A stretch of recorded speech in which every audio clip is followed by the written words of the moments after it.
আপনারা এখানে হাজার হাজার মানুষ বাসকান্দির হুজুরে আছেন না? হাত উড়াইয়া দেখান তো, দেখেন পুরা মজলিস বাসকান্দির হুজুর। ইয়ে ভাই মিশা মারবে, বলেন ইয়ে ভাই মিশা মারবে। দুঃখের কথা, ওই সময় রকিবুল হোসেন সাহেব কলেজে পড়তেন না স্কুলে আমি জানি না, আমরাও যাইতাম। আমার শ্বশুর কোন সময় আসতেন মরনা আব্দুল হক সাহেব, ও গুন্ডার মতো এই দিকটা ঢুকতো ওই দিকে যেত। আলিমুল মোর সঙ্গে কোনোদিন কিছু ছিল না। এখন হঠাৎ মরনা আরশদ মদানী সাহেব আসছে।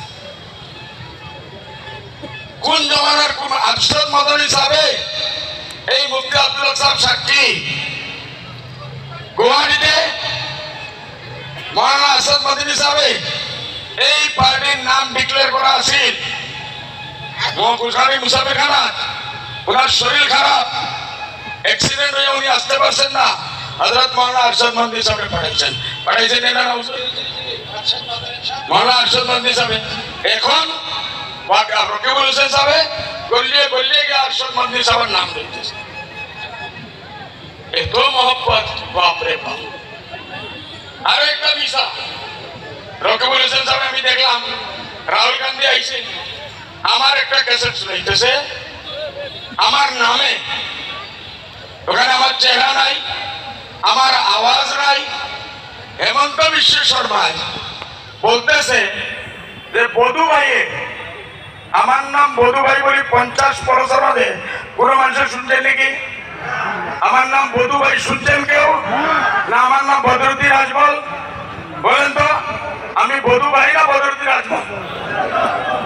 ওই ক্যাসেটের মাঝে কেউ বলতেছে বধু ভাইয়ের বিচারে মই অসমের মুখ্যমন্ত্রী হব লাগে, যেখানে আমি নাই, আমার চেহারা নাই, আমার নাম ভুল দিতেছে।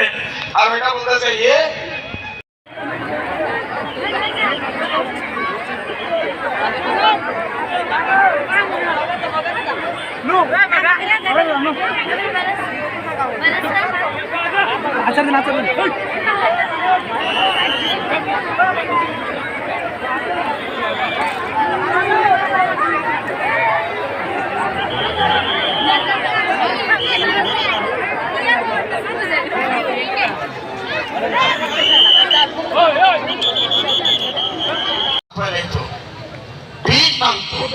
ইনশাআল্লাহ আপনারা দোয়া রাখবেন। 20 বছরে আল্লাহ যদি আমার জিন্দা রাখে, আসামের মুসলমানের অর্থনীতি, এডুকেশন, শিক্ষা দীক্ষা আসমানে নিয়ে পৌঁছে দিব ইনশাআল্লাহ। আল্লাহ পৌঁছে বলেন, আল্লাহ পৌঁছাইব ইনশাআল্লাহ। আসসালামু আলাইকুম।